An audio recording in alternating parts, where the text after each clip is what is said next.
Estaba sentada en el despacho del notario, agarrada al borde de la silla. El aire era pesado y el corazón me latía con fuerza en el pecho. Y por último, el asunto de la casa, dijo el notario hojeando los documentos. El testamento de su abuela. Contuve la respiración. Debe ser heredada por una sola persona. La sala se quedó en silencio. Sentí que decenas de ojos de mis parientes me miraban fijamente. Según el testamento, la casa pasa a ser propiedad de Sofía. Mi prima recuperó el aliento. ¿Qué? Mamá se puso tensa. ¿Es un error? Pero el notario se limitó a asentir. Todos los documentos se firmaron legalmente. La casa pertenece a Sofía. No me lo podía creer. Mi abuela siempre ha estado más cerca de mí que nadie. Pero nunca esperé que me lo legara todo a mí. Los familiares empezaron a mirarse unos a otros. Noté que la cara de mi tío se torcía de rabia. «¡Esto es injusto!», gritó. «Todos tenemos derecho a esta propiedad». «Lo siento», recogió fríamente los papeles el notario, «pero la decisión es definitiva». Sentí que algo cambiaba en el aire. Hace una hora, yo formaba parte de esta familia. Ahora yo era su principal problema. Nunca los había visto así. En cuanto salimos de la notaría, todos los parientes me rodearon. «¿Estás de broma?», se rió mi tía despectivamente. «Sofía, en serio, no estarás pensando en quedarte esta casa para ti sola, ¿verdad?» «Claro que no», la apoyó su prima. «Es una casa familiar. Hay que venderla para que todos reciban el dinero. Y tú no la necesitas», añadió mi hermano con calma. «De todas formas no tienes dinero para mantenerla». Apreté los puños. Aún no había decidido qué hacer con él. Mi tío exhaló sonoramente. «¿Qué hay que decidir? Simplemente lo vendemos, dividimos el dinero y todo es justo».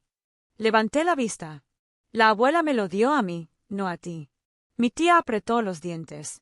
Era vieja. No se daba cuenta de lo que hacía. Sentí que la ira aumentaba en mí.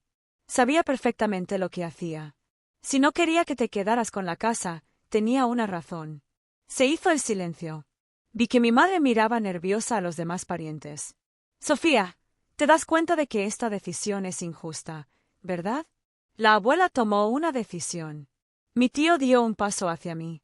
«¿De verdad crees que te vas a quedar esta casa para ti sola?» Le miré directamente a los ojos. Sí. Sus caras cambiaron. Ya no era la familia que yo conocía. Ya no me pedían que cambiara de opinión. Iban a obligarme. Pensé que después de la pelea me darían tiempo para pensar. Pero me equivoqué. Al día siguiente empezaron a actuar. Al principio fueron llamadas. «Sofía, estás cometiendo un grave error», dijo mi madre con voz llana, casi distante. No sabía lo que hacía. «No cambiaré de opinión», respondí con firmeza.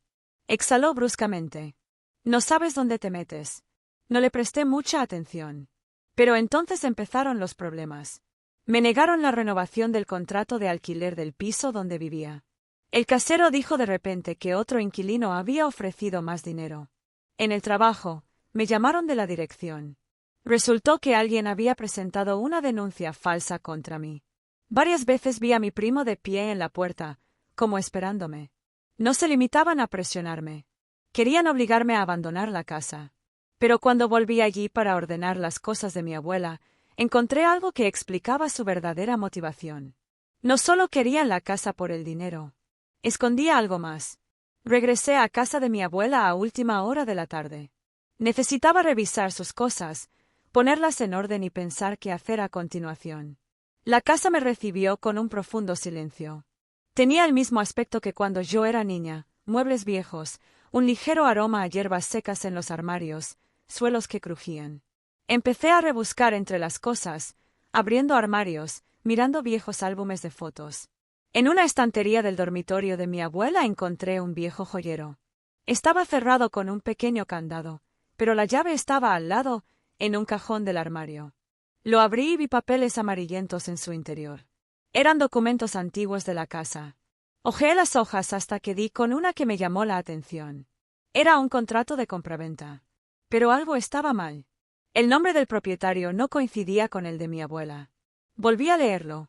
La casa había pertenecido antes a un desconocido y luego fue transferida a mi abuela mediante una transacción privada. Y lo más interesante es que este acuerdo se firmó solo 2 días antes de su muerte. Un escalofrío me recorrió la espalda. Algo no iba bien aquí. Continué mi búsqueda y encontré otro documento. Era una vieja carta manuscrita. Tuve que hacerlo. No me dejaron otra opción. Si alguien encuentra esta carta, que sepa que intentaron ocultar la verdad. Cualquiera que piense que esta casa les pertenece está mintiendo. Siempre han mentido. Leí estas palabras varias veces. No tenía ni idea de quién había escrito la carta. Pero sabía una cosa. Mi familia lo sabía. Y no querían que me enterara. Estaba sentada en el suelo abrazada a la carta cuando oí pasos en el porche. Había alguien fuera de la casa. Me levanté bruscamente y miré por la ventana. Mi tío estaba en el patio. Miraba directamente a la casa. Y su cara no era nada amistosa. Me quedé helada, mirando a la oscuridad a través de la cortina. Mi tío estaba de pie en la puerta, su silueta iluminada por un farol. No se movió, se quedó mirando la casa como un depredador que espera a que su presa cometa un error. Yo quería creer que había sido un accidente, que solo pasaba por allí, pero algo dentro de mí me decía que sabía que yo estaba aquí. Me alejé lentamente de la ventana, aferrando la carta amarillenta entre mis manos. Ahora lo entendía con certeza, lo de la casa no era solo codicia. Tenían miedo de algo más. Volví a mirar el documento de venta. El nombre del anterior propietario no me decía nada, pero el hecho de que la casa hubiera pasado a manos de mi abuela unos días antes de que él muriera no podía ser una coincidencia. ¿Qué ocurrió realmente en esta casa? De repente, el pomo de la puerta chasqueó suavemente. Contuve la respiración. Alguien intentaba entrar. Sentí un sudor frío en la espalda. En la casa no había nadie más que yo. Me acerqué lentamente a la puerta, apoyándome contra la pared, y escuché. Se oyó otro clic. Y luego la voz de mi tío. Sofía, abre. No contesté. Sabemos que estás aquí. Hablemos. Su voz sonaba tranquila. Pero yo ya lo sabía, no eran de fiar. Volví a mirar por la ventanilla. 2 parientes más estaban junto al coche. No habían venido a hablar. Respiré hondo y apagué rápidamente las luces de la casa. Si crees que puedes ganar tiempo, te equivocas. La voz de mi tío era fría. Aferré la carta entre mis manos. No sabía qué escondían. Pero ahora estaba segura de una cosa, tenían miedo de que yo descubriera la verdad. Y por eso no paraban. Me quedé allí en la oscuridad, con el corazón palpitante y los dedos aferrando la carta amarillenta. Había 3 de mis parientes al otro lado de la puerta. Dijeron que habían venido a hablar. Pero yo sabía que no. Retrocedí lentamente, intentando pensar un plan. Si entraban, no tendría ninguna posibilidad. Recordé que la casa tenía una puerta trasera que daba a la cocina. Me moví en esa dirección, intentando no hacer ruido. La voz de mi tío volvió a sonar desde fuera. Sofía, no queremos ponértelo difícil. Abre la puerta y haremos un trato. No creí ni una palabra de lo que dijo. En silencio, casi en silencio, me deslicé hasta la cocina y abrí la puerta trasera. La noche era fría. Salí al porche y miré a mi alrededor. No parecían haberse dado cuenta de mi presencia. El coche estaba aparcado en la puerta. Mi primo fumaba junto al capó, de espaldas a mí. Sabía que si corría, me oiría. Pero de repente algo cambió. La puerta principal crujió con fuerza. Se abrió. No quiere abrir, dijo mi tío, entrando en la casa. No tenía más tiempo. Corrí hacia adelante, abriéndome paso por el jardín, manteniéndome en las sombras. Lo principal era llegar a la carretera. Pasos detrás de mí. Ha llegado. Me habían visto. Aceleré. De repente oí el ruido de un motor. Salí corriendo a la carretera, y justo en ese momento un coche bajaba por la calle. Corrí hacia el arcén, agitando los brazos. El coche frenó bruscamente. Grité. ¡Socorro!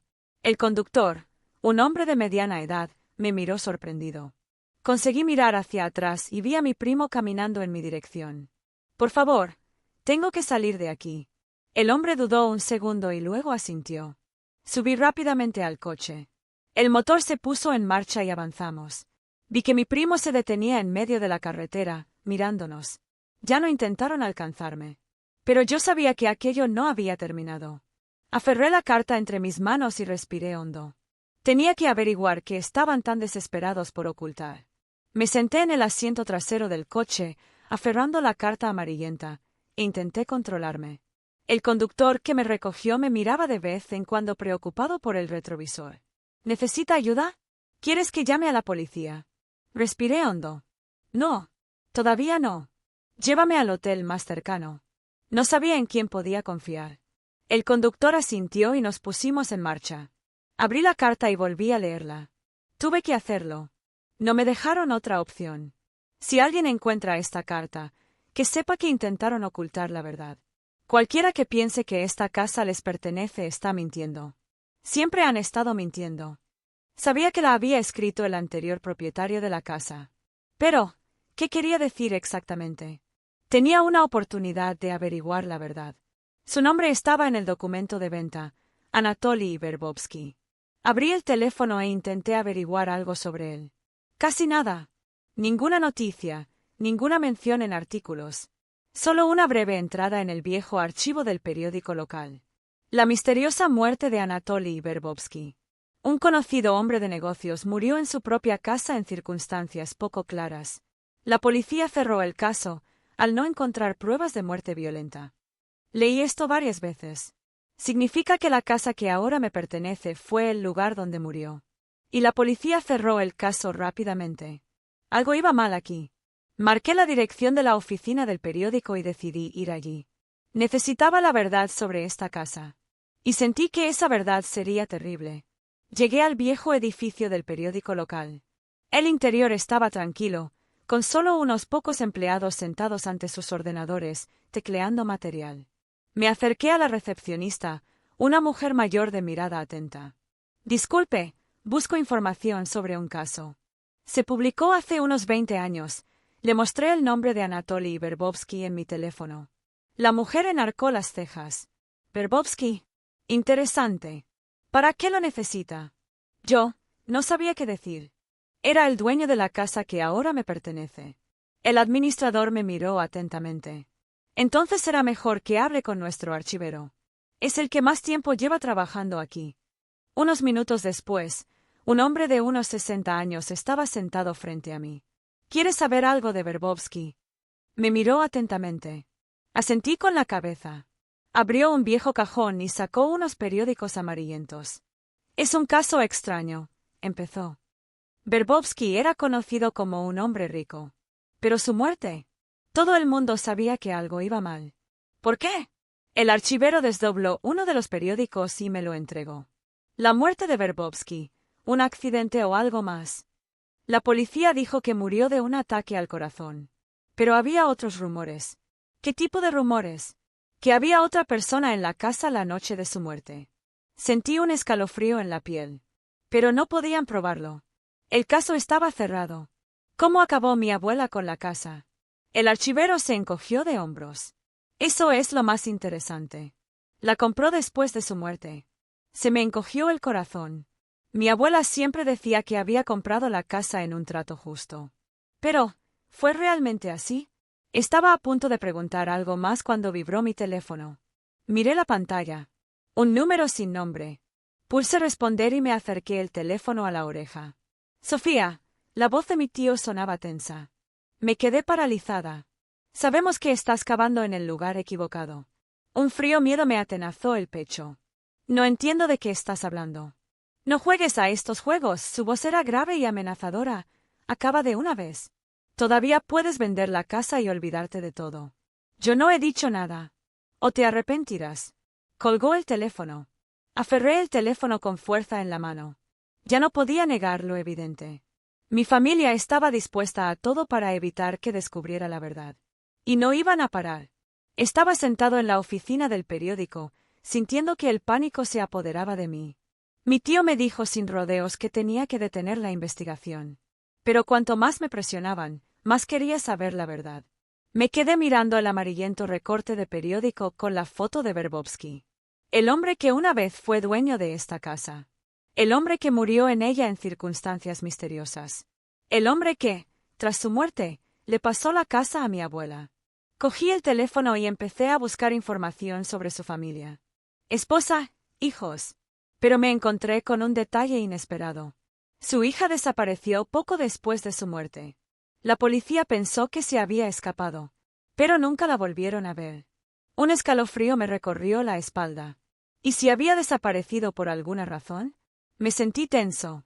Me habían advertido abiertamente que dejara de indagar. Pero sabía que ya estaba demasiado cerca de la verdad. De repente, recibí otra llamada. Miré la pantalla. Esta vez era mi hermano. Sofía. Su voz sonaba más tranquila que la de mi tío. Hemos hablado todos y hemos decidido darte una última oportunidad. ¿Qué oportunidad? Vas a vender la casa. Todos recibiremos nuestra parte. ¿Y si me niego? Hubo una pausa. Y luego dijo en voz baja, casi en un susurro. Entonces tendrás que desaparecer. Mi mano aferró el teléfono. ¿Era una amenaza? Era una realidad. Colgó el teléfono. Me quedé sentado, mirando al vacío. Habían cruzado todas las líneas. Ya no es solo codicia. Están dispuestos a eliminarme si no cumplo. Respiré hondo.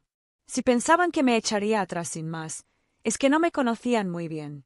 ¿Querían que desapareciera? Entonces deberían prepararse para que yo desenmascarara sus mentiras.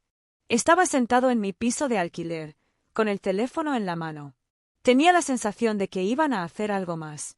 No se detuvieron con las amenazas. Sin duda tenían un plan de respaldo. Decidí ser proactiva y concerté una cita con un abogado para proteger mis derechos sobre mi vivienda. Pero al día siguiente me esperaba una nueva trampa. Recibí una carta oficial.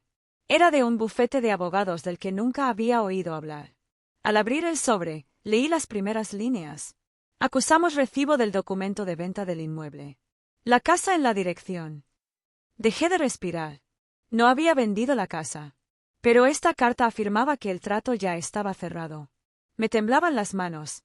Seguí leyendo. Póngase en contacto con nosotros para completar la transferencia de fondos de acuerdo con el contrato. Lo entendí. Habían falsificado los documentos. Sabían que nunca aceptaría. Así que decidieron rodearme.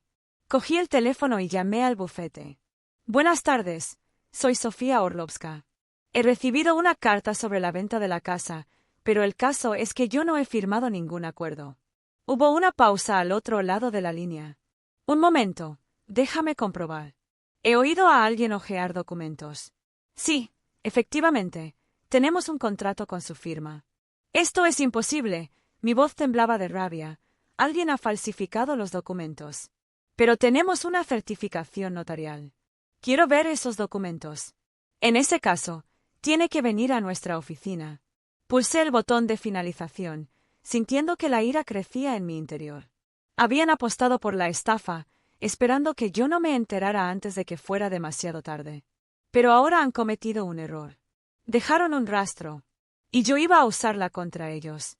Reuní mis documentos y fui a ver a un abogado. ¿Creían que habían ganado? No sabían con quién estaban tratando.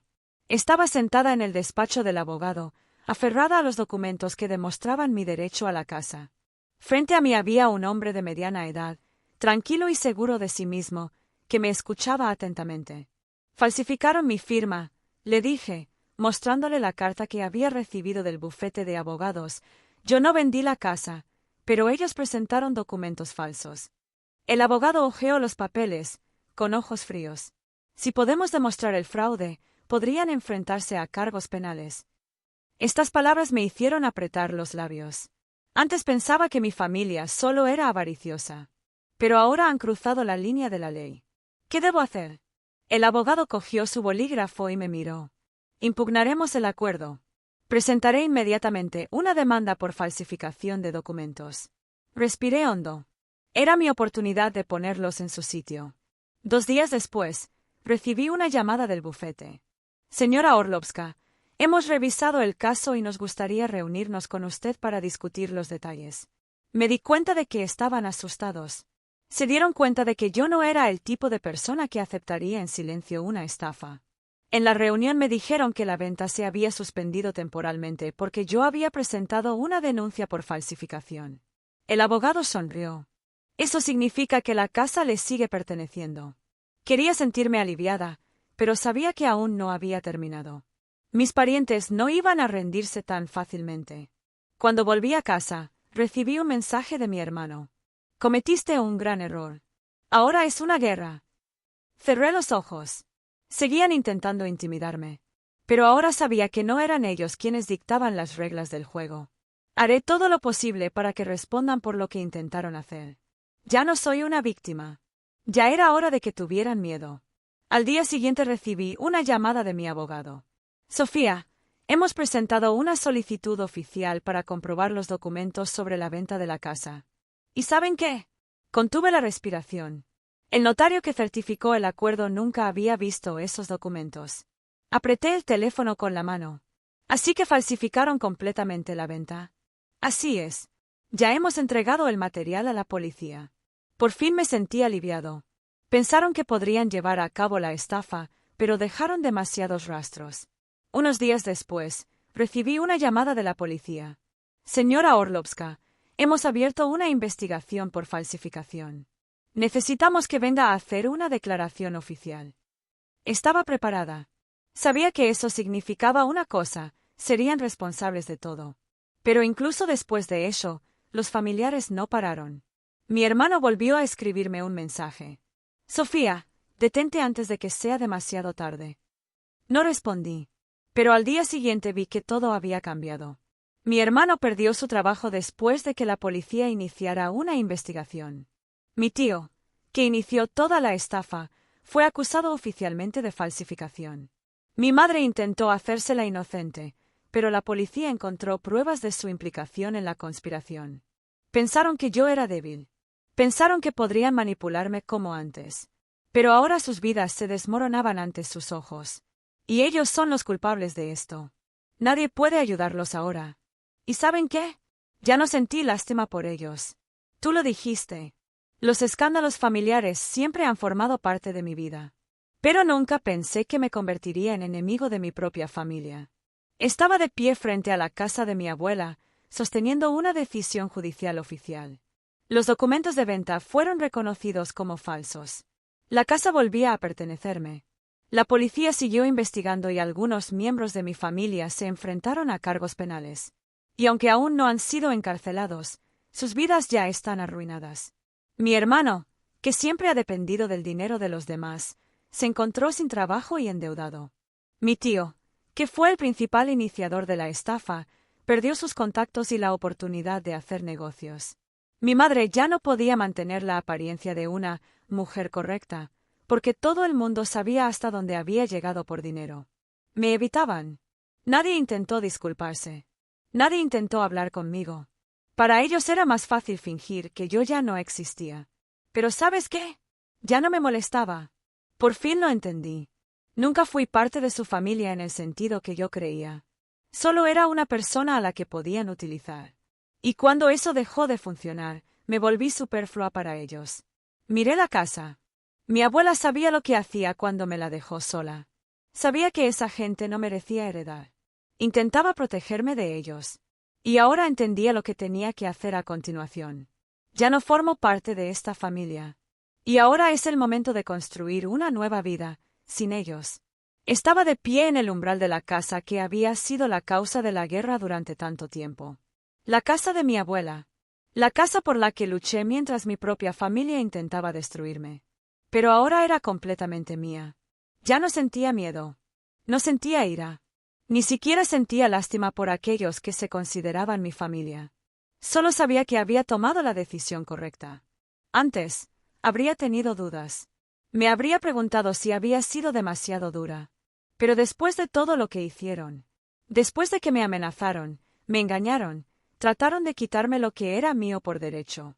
Nunca los dejaría volver a mi vida. Sabía que contaban con que me quebraría, que me rendiría, que les daría todo para que me dejaran en paz. Pero ellos no sabían que yo era más fuerte de lo que pensaban. Respiré hondo y sonreí por primera vez en mucho tiempo. Mi pasado había quedado atrás. Ahora era el momento de vivir para mí misma.